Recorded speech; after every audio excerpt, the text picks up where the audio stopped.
It's Easter. Happy Easter. Happy Passover. It's still Passover, right? Happy spring. It is the rebirth, the reawakening of nature, the reawakening of the divine presence within us, the reaffirmation that this life force is eternal. You know, it's a joyful time of year, and joy is indeed the energy that fuels this season. So today we're going to fully open to that energy of joy today. We're going to learn how to cultivate the quality of joy so that it's not just today. We can carry this forward into the weeks and the months and perhaps even the years ahead. Okay, all right. So joy is really, true joy is a God-given gift. Therefore, it is really our true nature. And as expressions of this one life, we have all of the qualities of this one life. Kind of like a wave in an ocean. You know, a wave is kind of an expression of the ocean. And the wave contains all of the elements of the ocean. Right? So do we contain all of the elements of God, which is love and peace and well-being, wholeness, infinite intelligence, limitless good, and joy. And just because we may not be experiencing these qualities in our life right now doesn't mean it's not who we are. It means that maybe we're blocking it in some way. But when we learn to cultivate that quality of joy, and it is a quality. You know, it's a quality and energy, not a passing emotion. We're not talking about the emotion, you know, of happiness. We're talking about a quality. When we learn to cultivate that quality and release anything that would prevent its expression, joy rises within us. It is the metaphorical Easter story for us. The resurrection, the reawakening to what is already alive within us. What is already alive within us. So I think I've mentioned a couple of times that Reverend Rosemary and I are reading this book called The Book of Joy, which is a conversation between the Dalai Lama and the Archbishop Desmond Tutu. The author somehow got these great men together in Dharamsala and did a question and answer period with them and had the conversation on joy. You know, how many of you have this book or have read this book or know about it? Yeah. Oh. You listen to the CDs? Yeah. Yeah, it's amazing. I mean, these are two great spiritual leaders, two wise men, and both known for their immense compassion. And both have seen a great deal of tragedy in their life. In fact, so much tragedy, you wonder, how can they experience joy? How can that be? But they do. And they do in abundance. And it comes through the book. They are laughing, they're joking, they're teasing one another. They're so full of joy. And they have a lot to say about how we can experience that state of joy. So I want to talk about two of some really important ideas in that book today. So the first thing is perspective. So, you know, the obvious question that was asked of both the Dalai Lama, who has been exiled from his country, who witnessed, violence toward his fellow Tibetans at the hands of the Chinese, and Desmond Tutu, a black South African who grew up in the brutal era of apartheid and the rebellion after that. That obvious question is, how can you experience joy when there is so much suffering in the world? When you have suffered so much? And one of the responses that the Dalai Lama offered was, for every event in life, there are many perspectives. When you look at the same event from a wider perspective, your sense of worry and anxiety reduces, and you have greater joy.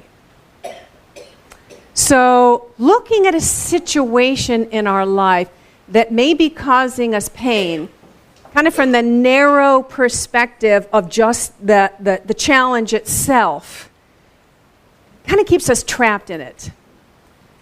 Because there's always so much more going on in any experience that we don't always see because we're so narrowly focused.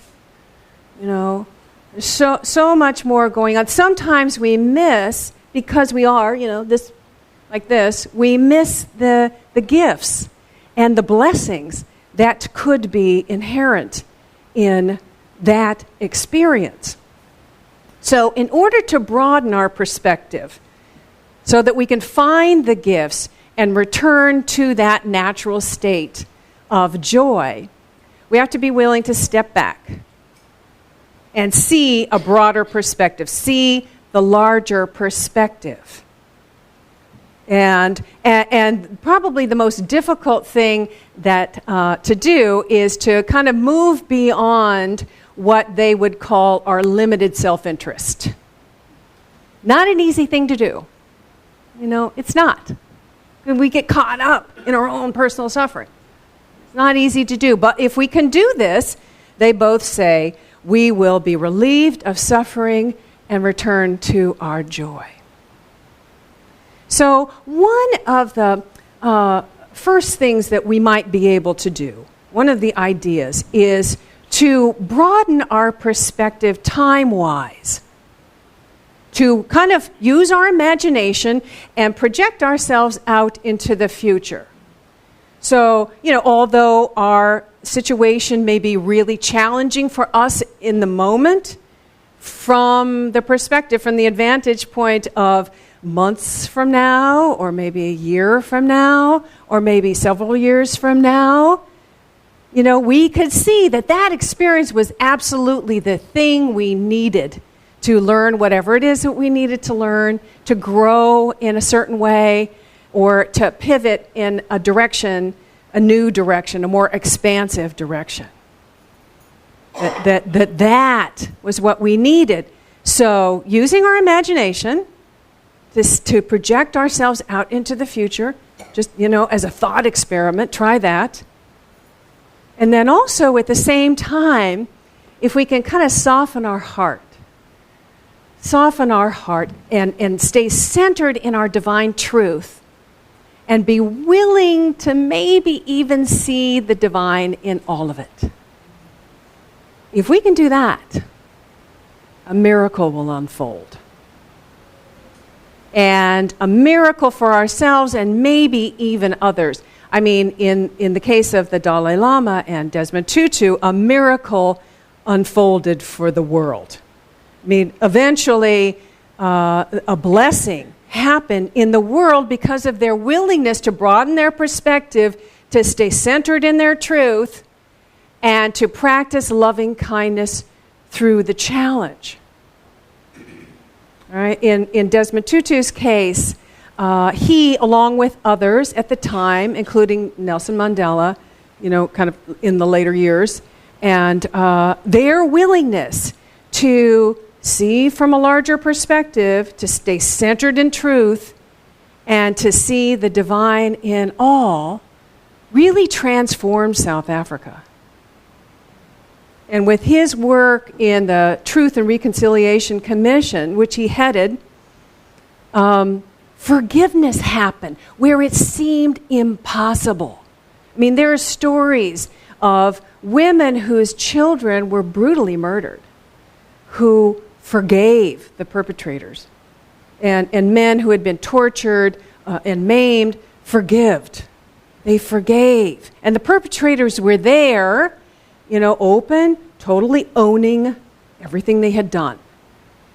He just created a situation that was conducive to this ability to forgive.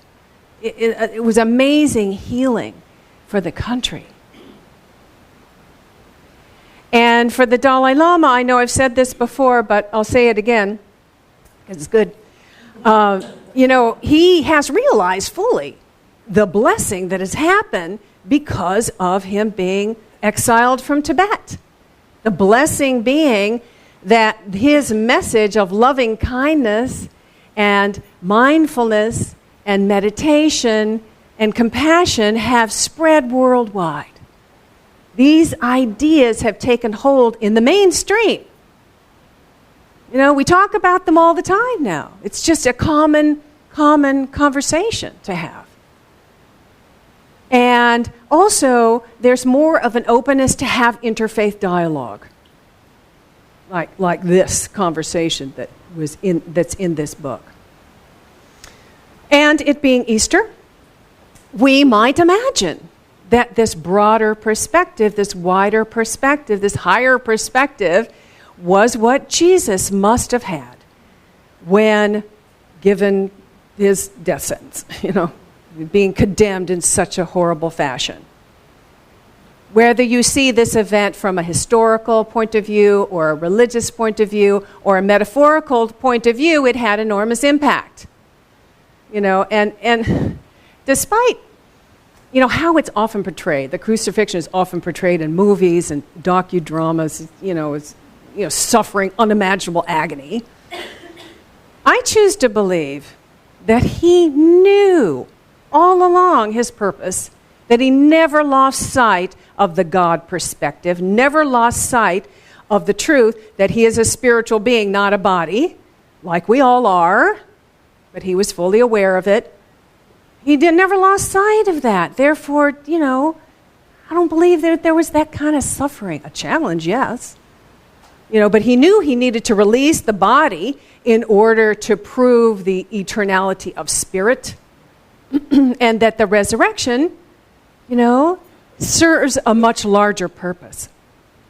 Again, depending upon how you see it, a religious point of view or a metaphorical point of view, which is kind of how we see it in New Thought.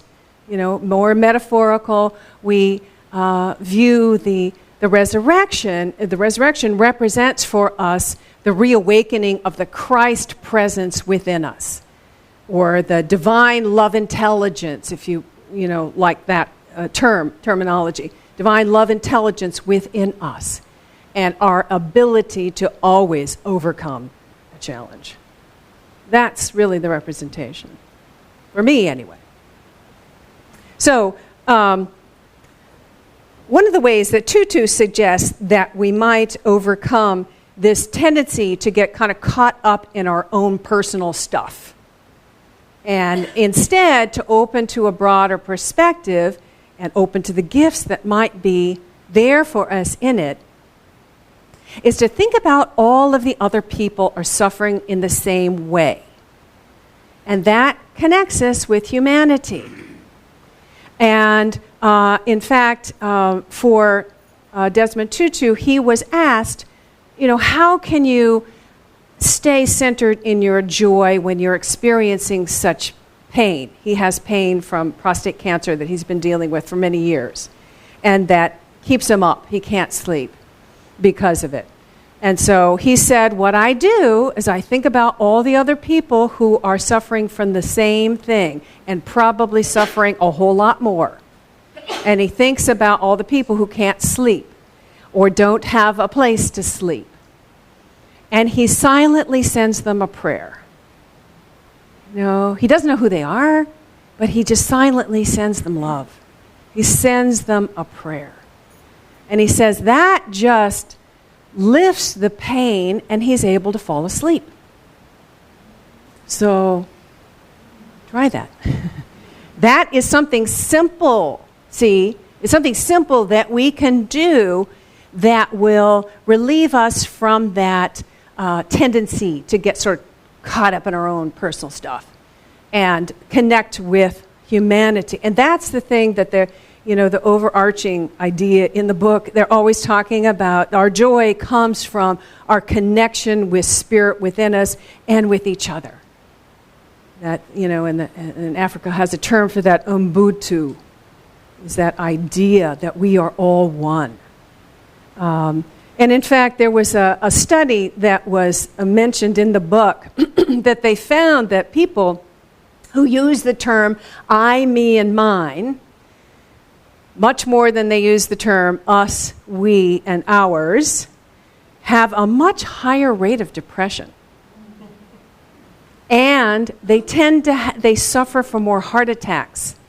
And those heart attacks are more painful and more fatal. So it would behoove us to start thinking in terms of us, we, and ours.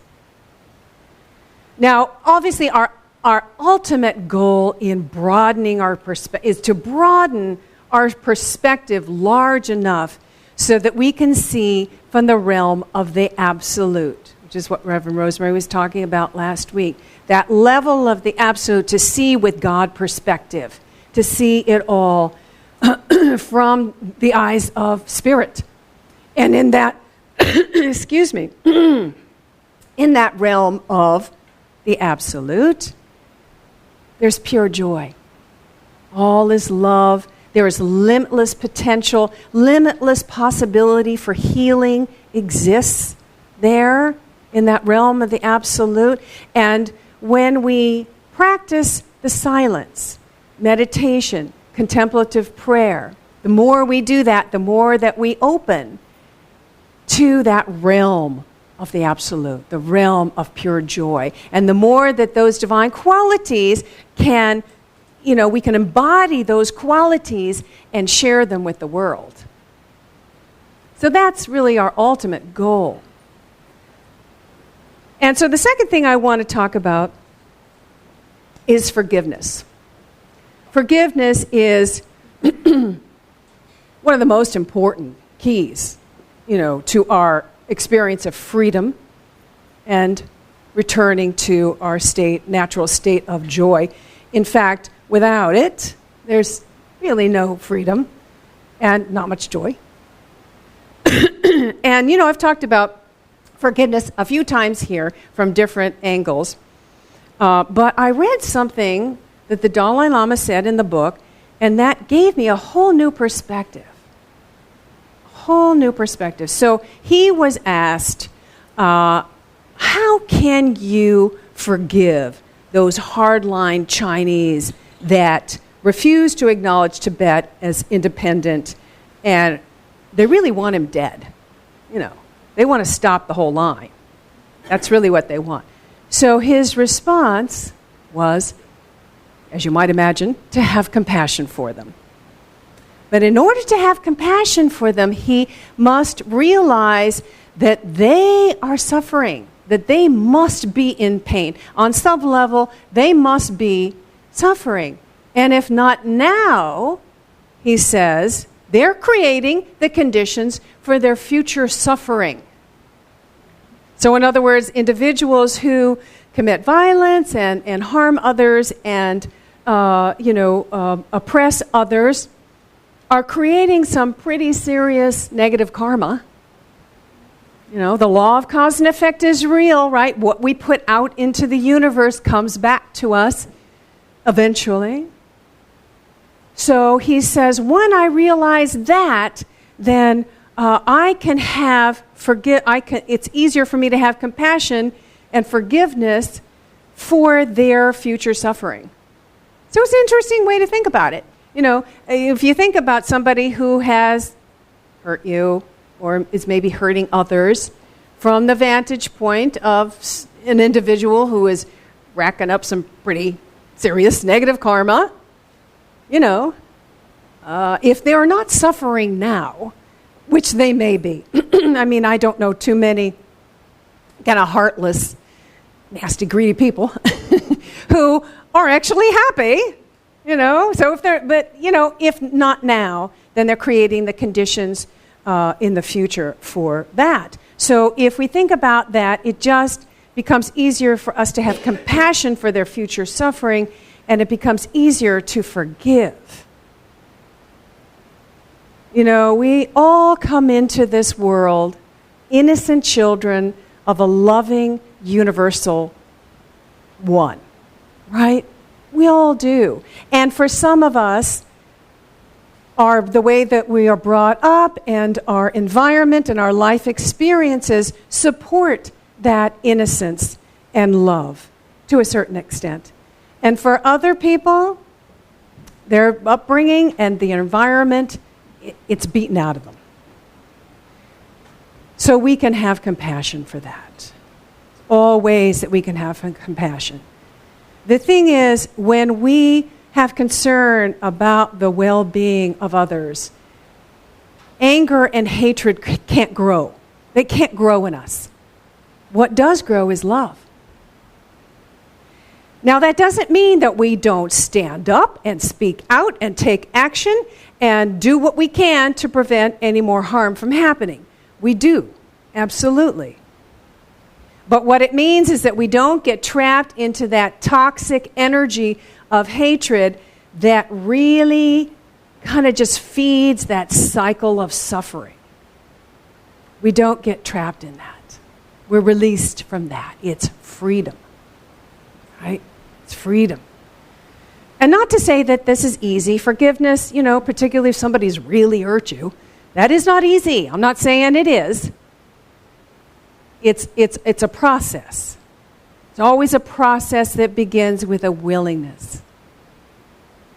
And in fact, one of the things that Desmond Tutu says in the book about that, he says, those who say forgiving is a sign of weakness haven't tried it. So true. And again, you're never alone in this. You've got the support of your spiritual community who can support you in your efforts. And we all have unseen help. Whether you think of it as divine guides or angels or a loving presence or even inner wisdom. However you think of it, we all have that support. That energy that loves us, that's just cheering us on, that just wants us to return to our natural state of joy. We all have that. So, as an affirmation of the support from your spiritual community, we would like to share with you a simple little gift, a flower today to remind you of the joy that is growing within you. And your angel would like to share a word with you, a little word that you can take home and focus on for a period of time that will help anchor that joy. All right, thank you, Mark. So just take that flower and the message in your hand and just take a moment and close your eyes for a minute and just breathe with that. And just feel that symbol of joy, that energy that is within you, welling up in you. That quality, that divine quality that is yours right now. It is the energy that is from the realm of the absolute. It is that energy of resurrection, the reawakening of what is already true within you, the ability to rise above any challenges in your life, the thing that connects you with the rest of humanity. We are all expressions of divine joy. Thank you, Spirit, for this day. And so it is.